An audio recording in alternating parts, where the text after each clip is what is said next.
It's the same old story, though, isn't it? If you disagree with people like this, then you become the victim of all sorts of allegations about racism and everything. I mean, Kevin Rudd says, the reason Abbott has said this sort of stuff is because you're, quote, misleading the public for political ends.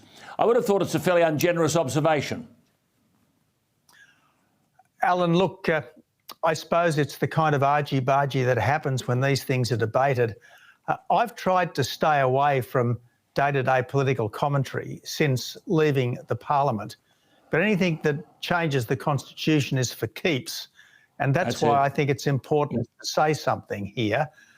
If we do entrench this voice in our Constitution, we will be changing our country for the long term, and I fear we'll be changing it for the worse, because we're not going to improve the relations between black and white Australia.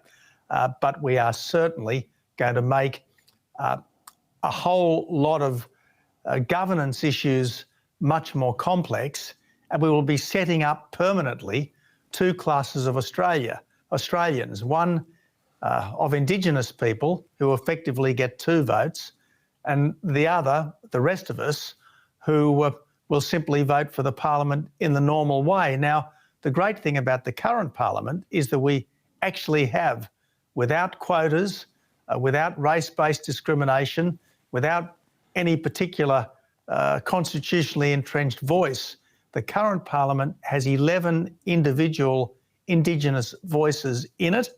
This is to our credit as a society. It's to the credit of the individuals that they've managed to make it without any special treatment.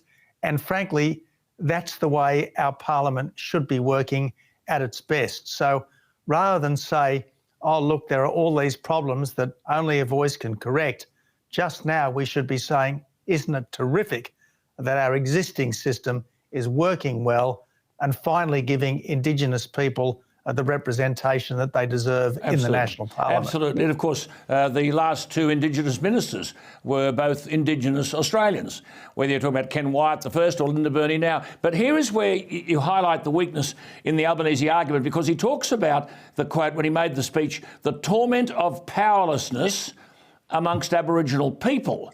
So if you've got half a brain, you'd say, a voice to the Parliament must therefore be more than an advisory body, because in the Prime Minister's own language, it must invest Aboriginal people with power.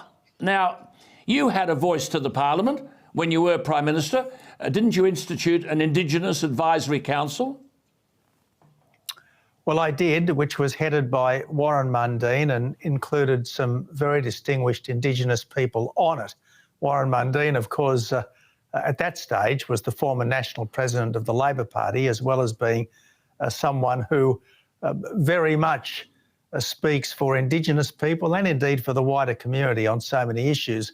But Anthony Albanese, in a sense, Alan, gave the game away a few days later when he said on TV, he said it would be a very brave government, quote unquote, that ignored the voice.